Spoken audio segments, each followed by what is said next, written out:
오늘 이 새벽에 함께 은혜 받으신 말씀은 창세기 41장 46절부터 57절까지 말씀입니다. 창세기 41장 46절부터 57절까지 말씀입니다.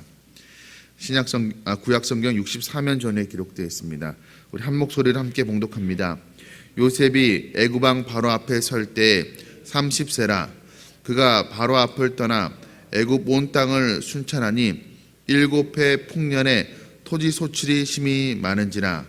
요셉이 애굽 땅에 있는 그 7년 곡식을 거두어 각성에 저장하되 각 성읍 주위의 밭의 곡물을 그 성읍 중에 쌓아두매 쌓아둔 곡식이 바다 모래같이 심히 많아 세길에 그쳤으니 그 수가 한이 없음이었더라. 흉년이 들기 전에 요셉에게 두 아들이 나되 곧 온의 제사장 보디베라의 딸 아스낫이 그에게서 낳은지라. 요셉이 그의 장남의 이름을 므낫세라 하였으니 하나님이 내게 내 모든 고난과 내 아버지의 온 집 일을 잊어버리게 하셨다 하며 차남의 이름을 에브라임이라 하였으니 하나님이 나를 내가 수고한 땅에서 번성하게 하셨다 하였더라. 애굽 땅에 7해 풍년이 그치고 요셉의 말과 같이 7해 흉년이 들기 시작하매 각국에는 기근이 있으나 애굽 온 땅에는 먹을 것이 있더니 애굽 온 땅이 굶주림에 백성이 바로에게 부르짖어 양식을 구하는지라. 바로가 애굽 모든 백성에게 이르되 요셉에게 가서 그가 너희에게 이르는 대로 하라 하니라. 온 지면에 기근이 있음에 요셉이 모든 창고를 열고 애굽 백성에게 팔세 애굽 땅에 기근이 심하여 각국 백성도 양식을 사려고 애굽으로 들어와 요셉에게 이르렀으니 기근이 온 세상에 심함이었더라. 아멘. 오늘 본문의 말씀을 가지고 총리가 되어서도 신실하였던 요셉이라는 제목으로 말씀을 함께 나누고자 합니다. 바로가 기이한 꿈을 꾸게 됩니다. 그 당시 사람들은 꿈을 그냥 일반적인 오늘날 우리가 생각하는 것처럼 그런 꿈으로 생각하지 않았고 신의 계시라고 생각했던 사람들이었습니다. 그런데 그 꿈을 해석할 수 있는 사람이 없었습니다. 그래서 감옥에 있던 요셉이 불려 나와서 그 꿈을 해석하게 되는데 그 해석의 내용이 이렇습니다. 7년 동안에 큰 풍년이 있을 것이고 그 이후에 7년의 그 풍년보다도 더 심한 흉년이 있을 것이라는 해석을 하게 됩니다. 요셉은 꿈을 해석하는 데에서 그치는 것이 아니라 그 흉년에 위한 그 대책을 제안하기까지 합니다. 7년 풍년 동안에 그 많은 곡식을 비축해 두었다가 7년의 흉년이 오면 그 비축한 곡식을 사용한다는 것이었습니다. 왕 앞에서 사실 이렇게 시키지 않은 짓을 지금 하고 있는 것이죠. 왕이 부탁한 것은 꿈을 해석하는 것이었습니다. 해몽하는 것이었습니다. 그런데 한 발 더 나아가서 요셉은 그 흉년을 어떻게 대처해야 되는지에 대해서 조목조목 따져서 제안을 하고 있습니다. 사실 오지랖을 지금 펼치고 있는 것이죠. 그 당시 왕 앞에서 이렇게 시키지 않은 것, 구하지 않은 조언을 하는 것은 매우 위험한 일이었습니다. 조언을 요구하지도 않은 조언을 했다가 그 제안이 왕의 마음에 들지 아니하면 그 제안 때문에 시키지 않은 그 짓을 하는 것 때문에 목숨을 잃을 수도 있는 그런 위험한 일이었습니다. 그런데 요셉은 두려움 없이 자신이 생각하는 바를 지혜롭게 조언을 합니다. 그리고 더 놀라운 사실은 이 일에 대한 흉년에 대한 그 대책을 그 즉시에서 이렇게 말할 수 있다는 사실이 굉장히 놀랍습니다. 마치 이 모든 것을 요셉이 미리 사전에 알고 마치 준비해온 것처럼 그렇게 보이기까지 합니다. 그런데 요셉이 지내온 과정을 보면 충분히 이해할 수가 있는 일입니다. 그동안에 요셉이 보낸 그 과정들, 훈련의 과정들을 한번 떠올려 보십시오. 보디발의 집에서 가정 총무의 일을 하였습니다. 또 감옥에 갇혔지만 감옥에서도 간수장의 일을 맡아서 모든 뭔가 재반 업무를 다 그가 실제로 보았습니다. 이런 시간들을 통해서 요셉은 성장의 기회를 갖게 된 것이었습니다. 지혜를 얻게 된 것이었죠. 하나님께서 요셉을 사용하시기 위해서 어떻게 보면 지난 그 모든 그 과정들을 특별 과외하는 과정으로 하나님께서 삼으신 것이었습니다. 그래서 요셉이 이렇게 큰일이 닥쳤을 때 그 일을 해결할 수 있는 지혜를 즉시로 왕에게 제안할 수가 있었던 것이었습니다. 우리의 삶을 돌아볼 때에도 힘들고 어려운 시간이었지만 그 힘들고 어려웠던 시간이 우리에게 훈련의 과정이 되었다는 것을 우리가 깨달을 때가 있습니다. 때로는 가정에서, 또 때로는 직장에서, 또 때로는 심지어 교회에서도 여러 환경으로부터, 사람으로부터 내가 어떤 연단과 훈련을 받을 때가 있습니다. 그렇죠? 우리 직장 동료로부터, 또 상사로부터, 심지어 가정에서 부모님에게서 자녀에게, 또 형제 자매에게 그런 어떤 훈련을 받을 때가 있습니다. 우리가 관점을 달리 보면은 그 사람들은 나를 힘들게 하는 사람이 아니라 나를 하나님의 도구로 더 신실하게 쓰임받기 위해서 나를 준비시키는 하나님의 도구라고 우리가 생각할 필요가 있습니다. 내가 만나는 다양한 사람들, 그 사람들을 통해서 나의 부족함과 연약함을 깨닫게 하시고 나를 더 성숙하게 만드는 그런 과정이라고 우리가 생각해야 될 것입니다. 물론 그 과정이 즐겁지만은 않습니다. 우리가 훈련받을 때 즐겁지만은 않겠죠. 또 피하고 싶은 일과 피하고 싶은 사람들도 있을 것입니다. 그러나 그 모든 과정을 통해서 하나님께서는 하나님의 선하신 뜻을 이루어가고 계심을 우리가 깨달아야 될 것입니다. 하나님께서 요셉을 그렇게 지난 과정 가운데 훈련시켰고 때가 되었을 때 바로 앞에 서서 바로의 꿈을 해몽하고 또 그에게 지혜로운 제안을 하게끔 하셨습니다. 그 요셉의 그 해몽과 제안을 들은 바로가 그것을 흡족하게 생각했습니다. 이 사람의 꿈을 그냥 허투루 자기 생각대로 그냥 해석한 것이 아니라 정말 제대로 해석했구나라는 확신을 갖게 되었고 그가 제안한 대책들도 그 바로의 마음을 흡족하기에 충분했습니다. 그래서 그런 요셉을 보고 바로가 뭐라고 이야기하냐면 어제 본문 주일 본문의 말씀에 38절에 바로가 요셉을 향하여서 하나님의 영에 감동된 사람이다라고 그렇게 평가를 합니다. 그리고 그를 총리로 삼게 되죠. 이제 오늘 본문은 요셉이 총리가 되어서 한 일이 기록되어 있습니다. 요셉이 감옥에 죄수로 있다가 히브리 노예로 있다가 한순간에 인생 역전을 하게 된 것입니다. 그가 총리가 된 이후 무엇을 가장 먼저 했을까요? 여러분이라면 노예로 있다가 또 죄수로 있다가 이제 총리가 되었습니다. 작은 나라의 총리가 아니라 그 당시에 최고로 강대국이 오늘날로 치면 뭐 중국이나 미국 같은 큰 나라의 대통령 다음 가는 2인자가 된 것이었습니다. 총리가 된 요셉이 무엇을 가장 먼저 하고 싶었을까요?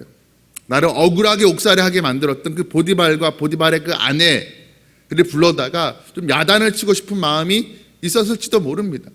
또 지난 2년의 시간 동안에 자신을 감옥에서 내버려둔 자신을 잊었던 그 술 맡은 관원장 그를 불러다가 좀 야단치고 싶은 마음도 있었겠습니다.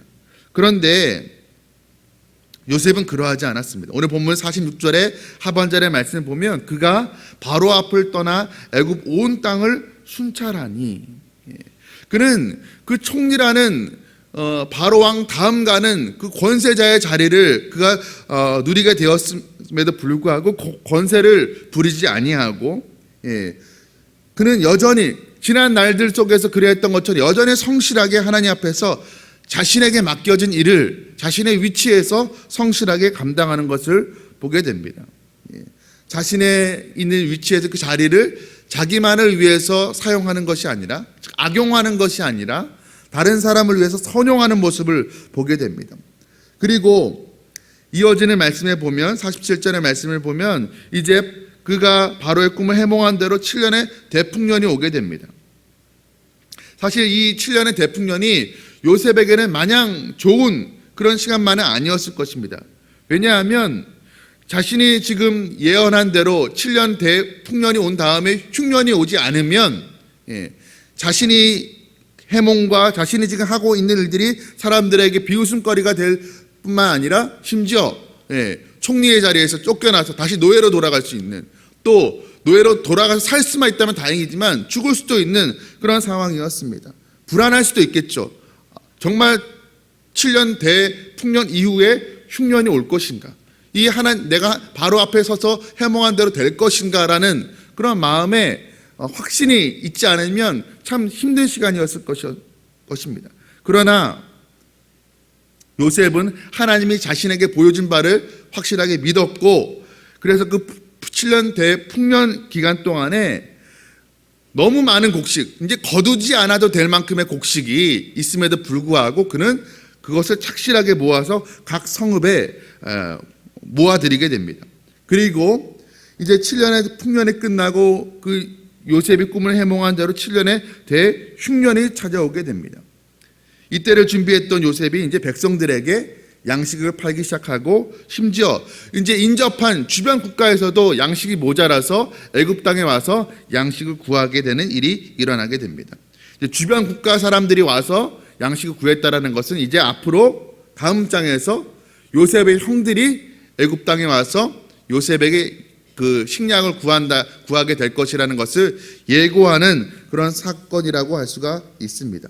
자, 오늘 본문에 보면 이제 요셉이 드디어 총리에 올랐습니다. 자, 우리가 이 요셉이 이제 총리가 된 사건을 보고, 이제 요셉이 어릴 때 17살에 꾼 꿈을 다 이루었구나, 이제 요셉의 이야기가 이렇게 해피엔딩으로 끝나구나라고 생각할 수가 있지만, 사실 그렇지 않다는 것을 우리가 알고 있죠. 아직 그 요셉의 꿈은 완전히 성취된 것이 아니라 이루어져 가는 과정 중에 있습니다. 아직 해결해야 될 문제들도 있죠. 형들과의 관계도, 갈등의 관계도 아직 해결되지 않았습니다. 우리는 요셉이 총리가 된 것에만 집중을 합니다. 요셉이 총리가 되었기 때문에 고생 끝에 인생 역전에서 이제 최고의 정점에 올라서 모든 것을 성취했다, 다 이루었다, 이것을 해피엔딩이라고 생각하고 있습니다. 요셉이 총리가 된 것이 목적이 아닙니다. 하나님의 목적은 무엇이죠? 기근으로부터 야곱의 가족을 보호하고, 또 그 야곱의 가족을 이스라엘이란 큰 민족으로 만들려는 하나님의 계획이 있었습니다. 그래서 그 계획을 실현하시기 위해서 기근 중에 야곱의 가족을 보호하시고, 그들로 하여금 애굽 땅에 올라와서 이스라엘의 큰 민족을 이루게 하시는 그 계획 속에서 하나님께서는 미리 이 요셉을 애굽으로 보내셨고, 그 훈련의 과정과 연단의 과정을 거쳐서 총리의 자리에 앉게 하신 것이었습니다. 그러니까 이 요셉 스토리는 요셉이 총리가 된 것이 목적이 아닙니다. 하나님께서 야곱의 가족을 얼마나 돌보시는가, 하나님이 약속하신 대로 그 야곱의 가족을 얼마나 신실하게 돌보시는가를 우리가 더 집중해야 될 것입니다. 요셉은 그 하나님의 신실한 그 계획 속에서 그저 자기에게 주어진 그 시간과 역할 속에서 위치해서 성실하게 자기 일을 감당했던 것입니다. 요셉은 어느 자리에 있든지 간에 그 위치에서 하나님의 주권을 인정하면서 겸손하게 일했던 사람이었습니다. 사실 오늘 언급하진 않았지만 7년 대풍년과 흉년 사이에 오늘 본문에 요셉이 두 자녀를 낳는 그 이야기가 기록되어 있습니다. 근데 거기에서도 요셉이 얼마나 하나님을 우선시했는가, 하나님의 주권을 인정했는가를 우리가 볼 수가 있습니다. 51절 말씀 보면, 요셉이 그의 장남의 이름을 므낫세라 하였으니 하나님이 내게 내 모든 고난과 내 아버지의 온 집 일을 잊어버리게 하셨다 하미요.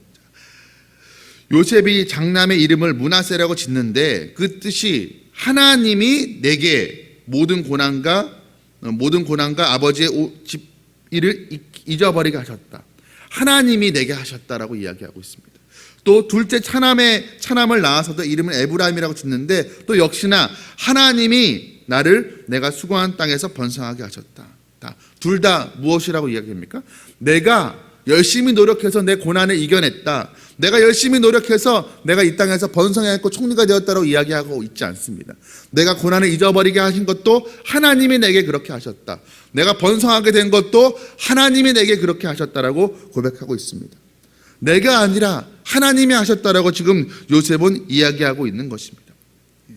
그렇게 내가 아니라 하나님을 드러내는 그런 요셉의 삶을 보고 주변의 사람들이 뭐라고 그를 평가합니까? 야, 요셉이 참 탁월해, 요셉이 참 지혜로워라고 이야기한 것이 아니라 바로왕과 같이 이 사람은 하나님의 영에 감동된 사람이다 라고 이야기하게 됩니다. 또 감옥에 갇혔을 때에도 간수장이 뭐라고 이야기합니까? 이 사람은 정말 하나님이 함께 하시는 사람이야 라고 그런 평가를 내리게 됩니다. 사람들은 요셉의 능력의 뛰어남을 칭찬한 것이 아니라, 요셉의 어떠함을 칭찬한 것이 아니라, 이 사람 정말 하나님이 함께 하시는 사람이야 라고 그렇게 칭찬하고 있는 것입니다. 여러분, 우리의 삶 가운데서 내가 아니라 하나님이 드러나게 되기를 간절히 소원합니다. 하나님의 능력이 다 드러나고 사람들이 나의 능력의 탁월함을 보는 것이 아니라 내 속에서 나와 함께 하시고 나를 통해 역사하시고 일하시는 그 하나님의 능력을 보게 되고, 하나님께 영광, 나를 보고 나의 삶을 보고 다른 사람들이 하나님께 영광을 올려드리는 그런 우리의 삶이 되기를 간절히 소원합니다. 오늘 요셉은 드디어 이제 총리의 자리에 오르게 됩니다. 그러나 그는 그 총리의 자리에 오르자마자 그 권세를 부리지 않습니다. 여전히 이전에 그랬던 것처럼 여전히 그는 겸손하게 자기 위치에서 성실하게 그저 자기에게 맡겨진 일을 감당하고 있습니다. 자신을 드러내는 삶이 아니라, 자 봐라, 내가 이렇게 인생 역전하지 않았느냐, 자신을 드러내는 삶이 아니라 하나님을 드러내는 삶을 살아가고 있습니다. 내가 아니라 하나님이 하셨다라고 그렇게 고백하는 요셉을 보게 됩니다. 그런 요셉을 보고 사람들은 이 사람이야말로 정말 하나님의 영으로 감동된 사람이야, 성령으로 충만한 사람이야, 하나님이 함께 하시는 사람이야 라는 칭찬을 하게 됩니다.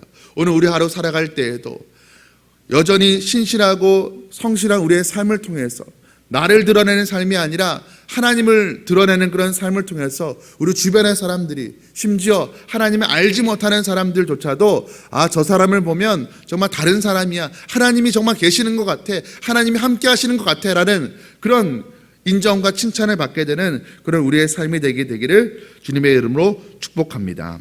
함께 기도하시겠습니다. 사랑과 은혜가 풍성하신 하나님 아버지, 가진 고난과 역경을 거치고 오늘 본문에서 요셉이 드디어 애굽의 총리의 자리에 오르는 것을 보게 됩니다. 그러나 하나님, 요셉을 향한 하나님의 계획은 요셉의 인생 역전의 스토리를 쓰는 것, 그래서 총리의 자리, 높은 자리에 오르는 것, 성공한 자리에 오르는 것, 그것이 아님을 알게 됩니다. 요셉이 총리에 오르는 것이 목적이 아니라 하나님께서는 하나님이 아브라함으로부터 약속한 그 아브라함의 후손, 그 야곱의 가족을 기근 중에 보호하시고, 하나님께서 약속하신 대로 그의 자손들을 모래알과 같이 수많은 큰 민족으로 만들기 위한 그 하나님의 계획 속에서 애굽 땅으로 요셉을 먼저 보내시고 그를 연단시키시고 하나님 그를 총리의 자리에 오르게 하신 것을 보게 됩니다. 하나님 아버지, 우리도 우리의 인생 어느 과정도 그 순간순간이 다 모든 것이 하나님의 크신 주권 아래 있음을 우리가 인정하게 하시고, 하나님, 우리가 때로는 감옥에 있든지 때로는 하나님 또 총리가 되든지 어떠한 자리에 있든지 간에 신실하게 겸손하게 성실하게 하나님이 맡겨주신 그 자리에서 하나님을 드러내며 하나님께 영광 올려드리는 그런 삶을 살아갈 수 있도록 은혜 허락하여 주시옵소서. 그렇게 살아가는 우리의 삶의 모습을 보고 주변 사람들이 하나님의 살아계심과 하나님의 역사하심을 볼 수 있도록, 저 사람은 정말 하나님의 영으로 충만한 사람이야, 하나님이 함께 하시는 사람이야 라는 그런 인정과 칭찬을 받을 수 있도록 하나님 도와주시옵소서. 오늘 우리의 삶이, 우리 남은 인생이 오직 하나님께만 영광 올려드리는 그러한 삶이 될 수 있도록 축복하여 주시옵소서. 이 모든 말씀 우리 주 예수 그리스도의 이름으로 간절히 기도드리옵나이다. 아멘.